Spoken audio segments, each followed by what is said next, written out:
कहते हैं लोगों को रुलाना आसान होता है लेकिन उन्हें हंसाना बेहद मुश्किल। इस देश में पॉलिटिकल सटायर करने वालों को एंटी नेशनल, टुकड़े टुकड़े गैंग और पता नहीं क्या क्या कहा जाता है। और मोदी जी को इससे कोई प्रॉब्लम नहीं है, मैं बता रहा हूँ। उन्होंने बोला है criticism is backbone of democracy. खाली मेरे को डायरेक्टली मत बताओ, अपना करते रहो। इस वीडियो में आज हम बात करेंगे उन चुनिंदा कॉमेडियंस के बारे में जो सत्ता समर्थित भीड़ के आगे बेखौफ होकर अपनी बात रखना जानते हैं। आप इनकी सोशल मीडिया पोस्ट पर जाएंगे तो आपको लगेगा कि शायद ये देश के सबसे बड़े गुनहगार हैं।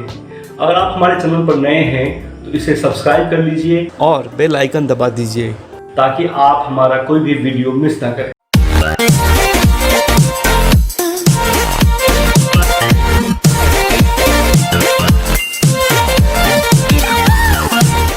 नए दौर के ये कॉमेडियन महज हंसोड़ नहीं है, देश और दुनिया की नब्ज पर ये नज़र बनाए रखते हैं और हंसी हंसी में बड़ी बात कह जाते हैं, बड़ा संदेश दे देते हैं।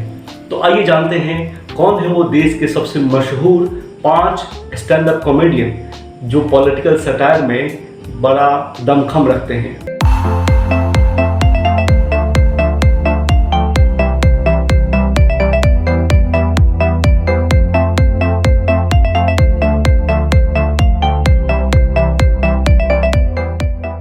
सबसे पहले बात इस खेल के सबसे माहिर खिलाड़ी की। जी हाँ, नाम है कुणाल कामरा। कुणाल कामरा बिना किसी विवाद के इस देश के सबसे मशहूर पॉलिटिकल सटायरिस्ट हैं। सोशल मीडिया की बात करें तो वो वहाँ भी बेहद चर्चित हैं। यूट्यूब पर इनके तकरीबन 17 लाख फॉलोअर्स हैं और ट्विटर पे तकरीबन 14 लाख, और इसी अनुपात में उन्हें ट्रोल भी किया जाता है। एक बात बताओ, ये मेरे और अंबानी जी के बीच में है, मोदी जी क्या कर रहे हैं? मैं सीधा अंबानी को वोट क्यों नहीं दे सकता?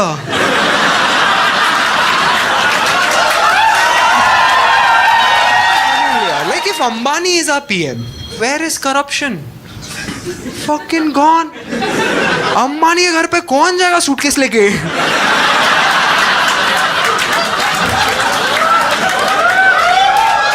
I think Ambani should be a PM, then Neeta Ambani will be a first lady.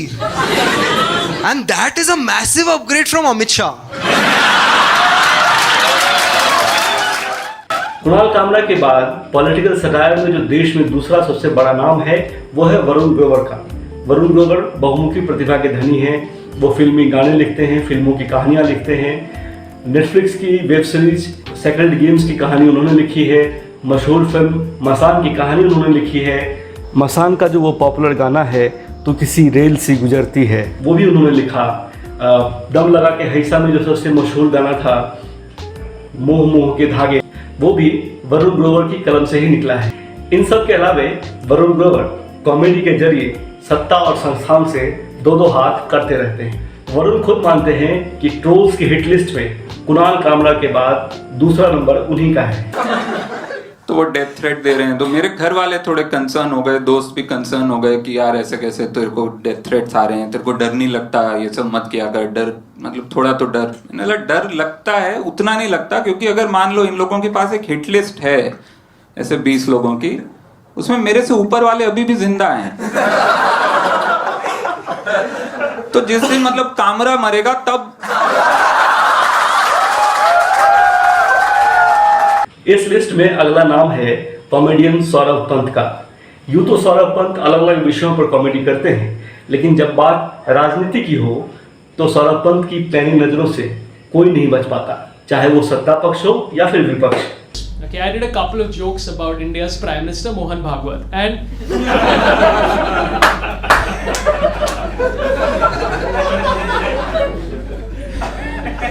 I mean India's Prime Minister Narendra Modi, and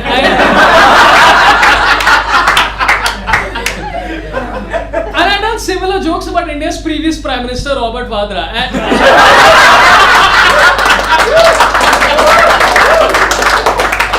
I mean Manmohan Singh.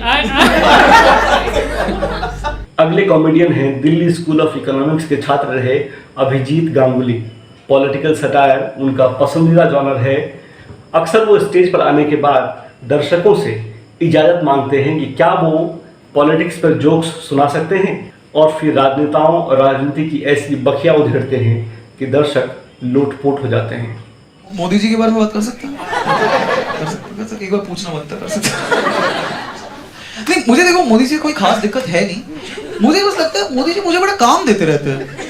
मैं हर कुछ दिन में मोदी जी आ जाएगा, अच्छा बेटा भक्के जो सारे नोट्स बनवा लियो, चलो करवा के आ गया। अच्छा वो आधार कार्ड बना लियो ना, तेरी एग्जिस्टेंस ही नहीं है,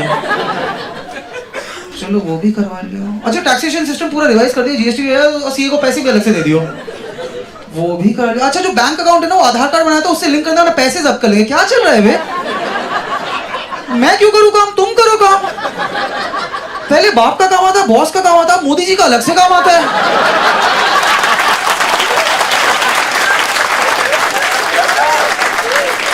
अरे मैं संडेज को तुम्हारा ही काम करता हूँ तो एसी कब ठीक कराऊंगा यार? मुझे मोदी जी के बारे में जो भी चीजें अमेजिंग लगती थी अब अनोइंग लगती है। पहले लगता है मोदी जी सोते ही नहीं है, सुबह इधर दोपहर को इधर रात को इधर, सो ही नहीं। अब लग रहा है भाई सो, खुद भी सो, मुझे भी सोने दे, दिमाग फ्रेश रहता है यार। पहले लगता है मोदी जी यार बिना देखे बोलते रहते, एक्सटेम्पोरे बोलते आधे घंटे बिना देखे। अब लगता है भाई देख के बोल, पता नहीं क्या गलत सलत बोले जा रहा है यार। मैं पूरा टाइम घबरा से तो मोदी फिर से कल आ जाएंगे मित्रों। इस खेल के सबसे नए खिलाड़ी का नाम है मुनव्वर फारूकी। मुनव्वर गुजरात के जूनागढ़ से आते हैं। वो हंसी हंसी में राजनीति, धर्म, सिनेमा, समाज सब पर चुटकी लेते हैं। हाल ही में YouTube पर मुनव्वर के एक वीडियो को लेकर खूब बावला मचा, उनकी गिरफ्तारी की मांग भी उठी। अभी 2019 में आपको पता है ये मोदी लहर चला था।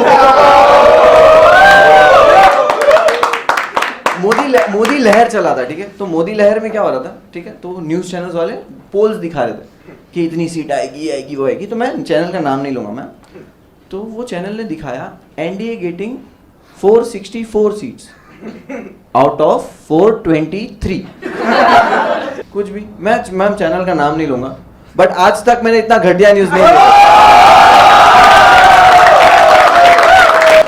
अच्छा ठीक है, चैनल अब तुम्हारे है तो एडिटिंग टीम तो पढ़ी लिखी रख लो, स्मृति ईरानी को बिठाने की जरूरत नहीं है। वो अरे आप लोग ऐसे मत करो, ले उसके एजुकेशन को लोग बोलते हैं ना कि पढ़ी लिखी नहीं है, क्यों नेता बना दिया। मुझे बुरा लगता है, क्योंकि उसे थोड़ी ना बनना था, वो तो एक्टिंग करने ही आई थी यार, and she was really good. आपने देखा सास भी कभी बोला, लाइक पहले आप लोगों ने प्रेशर में देखा, बट आपको मजा आने लगा कि वो तुलसी के बेटे की entry, oh she is expecting, नहीं 20 साल बाद आ रहा है, ओ मजा तो आने लगा था। तो शी वाज रियली गुड यार in acting, crime, manipulating, hiding secrets of family. Oh, I think this is the criteria. Like news channel देखा, न्यूज चैनल कुछ भी बेच रहे, लाइक ऐसा पता है, पान बहार, पान इंडिया का सबसे ज्यादा बिकने वाला। तो मुझे लगता है उन लोग को ये भी करना चाहिए ना, न्यूज चैनल खुद भी बेचने चाहिए ना, कि ये देखो रिपब्लिक टीवी इंडिया का सबसे ज्यादा बिकने वाला।